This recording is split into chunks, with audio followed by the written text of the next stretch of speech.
Hi, welcome to Tammy's Kitchen. I'm Tammy Gibson and we're back today with another show. Fall is in the air and we're going to be trying out some recipes to use your leftover turkey. But to start with, we're going to have a sweet treat, and in case you're tired of pumpkin pie, we're going to try pumpkin pie cupcakes.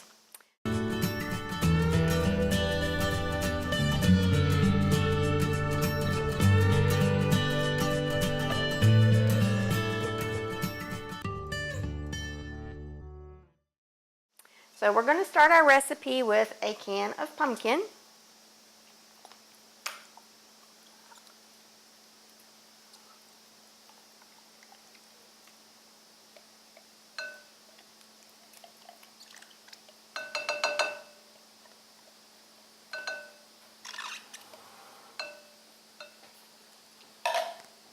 Have a fourth a cup of brown sugar, a half a cup of white sugar.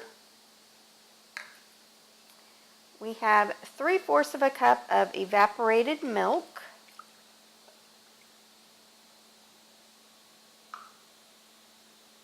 two large eggs, and we're going to add a teaspoon of vanilla.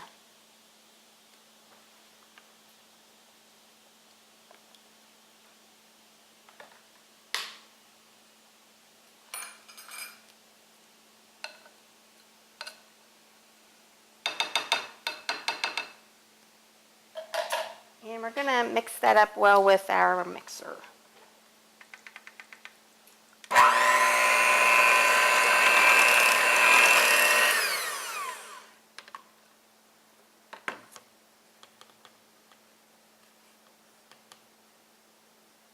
Okay, those are our wet ingredients. Now we're going to add our dry ingredients. This is 2/3 of a cup of flour. And this is our leavening agents and our spice. This is 2 teaspoons of pumpkin pie spice and 1/4 teaspoon each of salt, baking soda, and baking powder. And we'll just give that a little stir.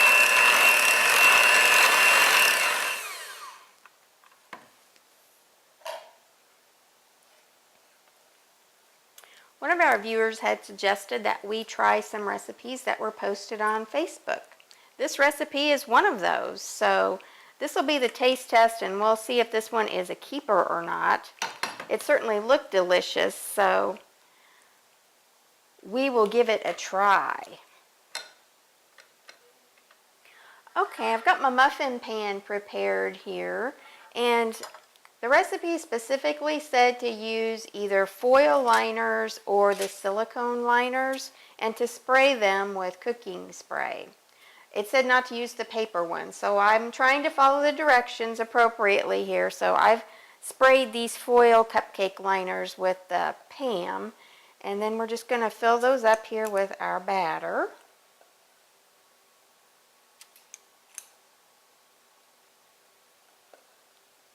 It smells like pumpkin pie. The recipe indicated it only made 12, but I believe it makes more than that. And I filled my pans up more than what it called for also. So we'll get another pan of these going, and I'm thinking that's going to make at least 18 or so. So we'll stick these in the oven and see how they come out.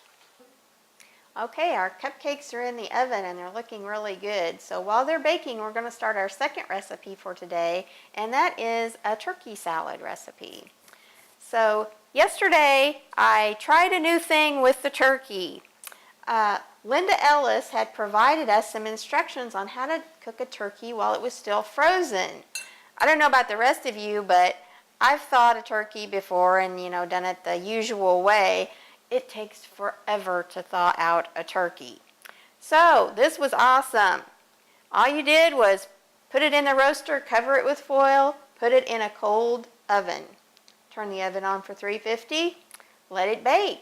Now it does take quite a long time, I would guess around 8 hours, but it came out perfect. It was juicy and it just looked awesome. So, and it was no no mess. So you wrapped it in the foil. When there was about an hour left in the cooking time, you pull the foil back so that your skin browns. I brushed mine with a little butter and olive oil and a little seasoning salt, and it was lovely when it came out. So thank you, Linda. Love this recipe, and it was a great time saver and not having to plan so far ahead to thaw the turkey out. So at any rate, I've got my turkey that I shredded from yesterday's turkey bake. And so we're just going to put that in our bowl. And I've adapted this recipe a bit. As you know, most salad recipes call for celery, which I don't like at all. So I've omitted that. It also called for red onion, which I do like, so I'm adding quite a lot of that. And of course your standard mayonnaise. This is actually Miracle Whip. It's not true mayonnaise, so whichever you prefer I think would be fine. And I'm going to add just a little bit of salt because the turkey didn't have much seasoning on it. I didn't salt it or anything after I shredded it. And this is going to be a little bit of a sweet turkey salad in that I'm going to add some mandarin oranges to it. I love the chicken salad that In the Garden used to have. Any of you remember that restaurant being in Macon? I love that chicken salad, and it had fruit in it. If you don't want oranges, you could put grapes, you could put some pecans in there. I think any of those would be wonderful. So that's all there is to that, folks. So we're going to put this in the refrigerator to chill, and we'll make up some sandwiches here after a while. We've moved to the stove for the turkey tetrazzini to get it started, and I've got a pot of water boiling here, and I saved the broth from my turkey that I fixed yesterday, and I added it to the water so that it would be flavored, you know, with the turkey juices. And to that, I'm going to add a ½ pound of spaghetti noodles. And we're just going to have to eyeball that, you know.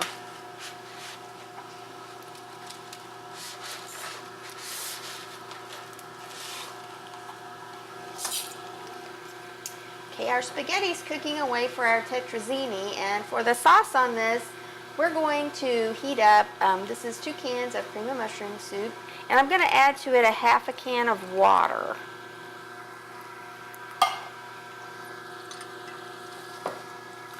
So we're going to heat that on the stove here for a little bit until it's warm, and then we're going to add the rest of our ingredients.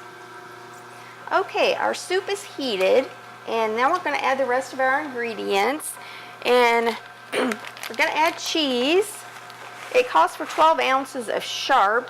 I'm going to do a little bit of a combination. I've got 8 ounces of sharp, and I'm just going to do a little regular cheddar.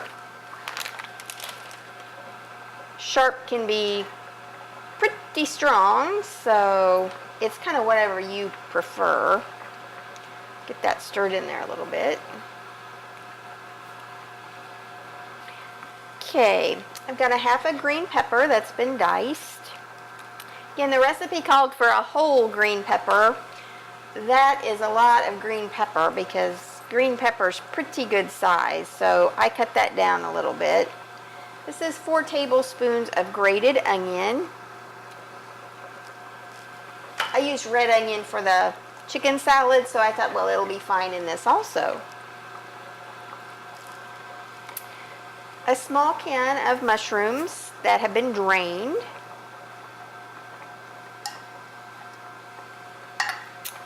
And a small can of pimentos that have also been drained.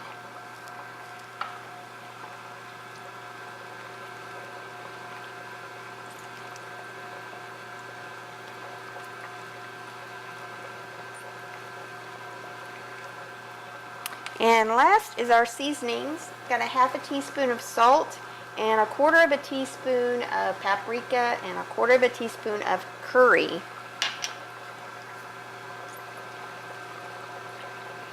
The curry powder gives this a very unique flavor. If you don't care for that seasoning, you can always leave it out or substitute something else that you do like.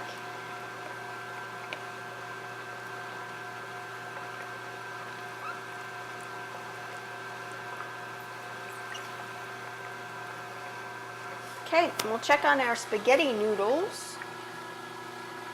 And those are done. So I'll get those drained and we'll add those to our sauce and we'll be ready to pop that in the oven. Okay, I've drained our noodles and got them in this bowl, and then we're going to add our turkey. This is 4 cups of turkey, and I used a combination of white and dark meat, so again, whatever your preference might be. We're going to add our sauce.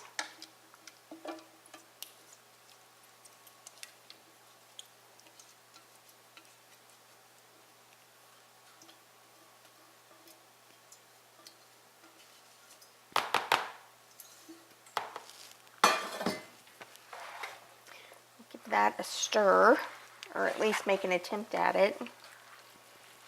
It is hard to stir spaghetti. And this will go into the oven at 350 for an hour.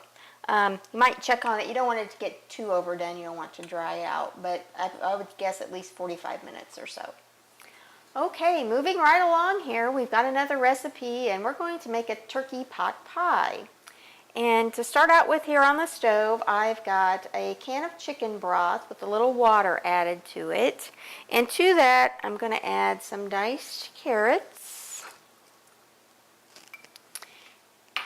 and some diced potatoes and some diced onion. Now again, I've adapted this recipe a little bit because it called for frozen mixed vegetables. I don't like those. And in fact, I don't really like carrots either, but my husband does, so they're big enough you can pick them out if you don't like them. And I think that fresh vegetables will make this much tastier. So we're going to bring those to a boil and of course let our vegetables cook until they're pretty done. I'm going to add a little bit of salt to this. The chicken broth is already kind of salty, so you don't need a whole bunch, I don't think. So let that come to a boil, let our vegetables cook, and then the crust is super easy. It's going to be crescent roll dough. So we'll let those cook, and then we'll thicken up our sauce here and add the turkey, and we'll be good to go. Okay, I think our veggies are about done, so I'm not going to drain the water off of here. I'm going to add our thickening to this. And this is a cup of milk and 2 tablespoons and a teaspoon of cornstarch.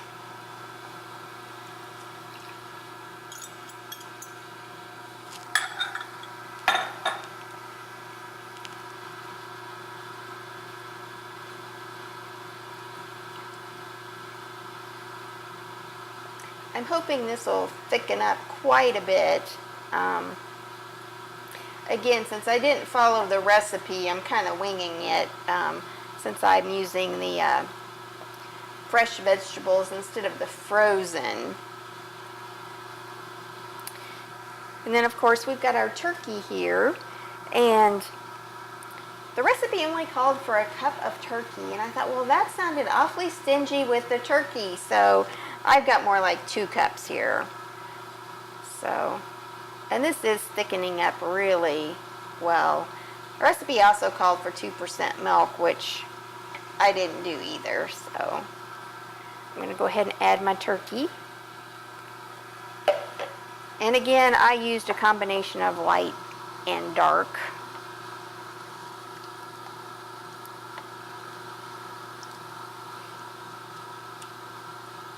That looks really, really good. I'm going to add just a little bit of salt and pepper and some parsley flakes. Just give it a little bit of extra color.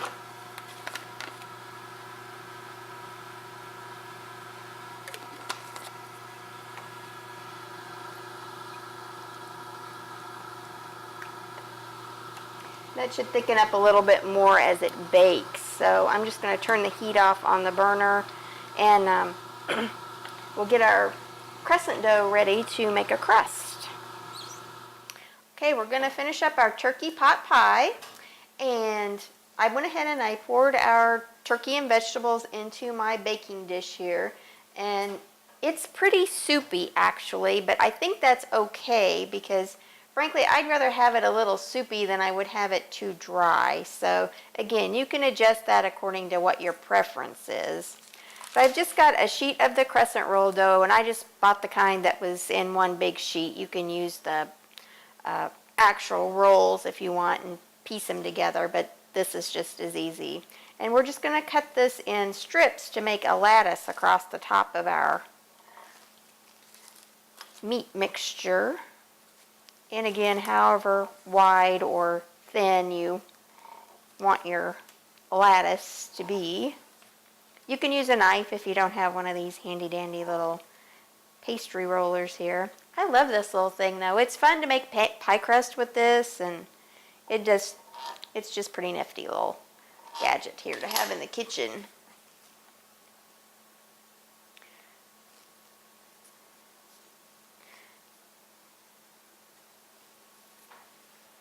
I floured just a sheet of parchment paper to roll this out on. You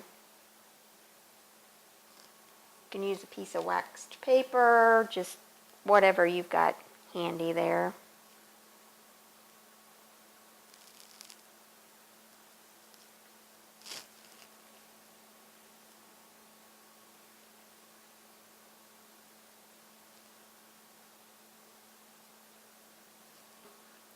That was a quick and simple little crust here. Makes kind of a pretty little pattern on there. And this is going to go into a 350-degree oven for 20 to 25 minutes, just until your rolls get browned. Well, our cupcakes have cooled, and I've taken them out of their foil liners.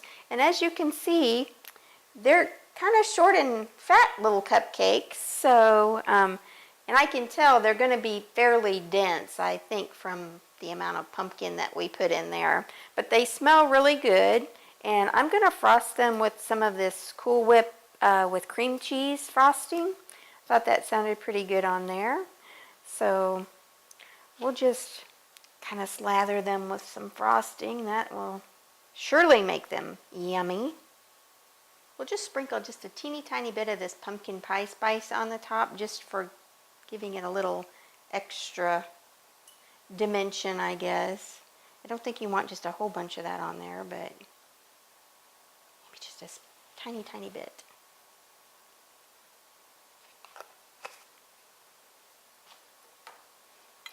Well, they look kind of pretty. So, you think we should taste one just to see if the recipe's up to par? Okay, I'll be brave.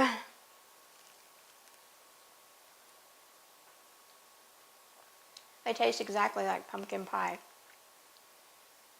And you can tell the center of that actually looks like it isn't quite done. But I think it's supposed to be that way because it's like pumpkin pie filling. So if you love pumpkin pie, you'll love these cupcakes. So I think it's a winner. I think it's a keeper. So try these at home. We've got our turkey pot pie out of the oven, and it looks and smells really delicious. So I hope you'll try that one. It would be a quick and easy supper after you've got your turkey leftovers. And our turkey tetrazzini, our turkey salad, and of course these wonderful pumpkin pie cupcakes. So hope you've gotten some ideas on what to do with your leftovers. Thanks for watching, and I'll see you around the valley.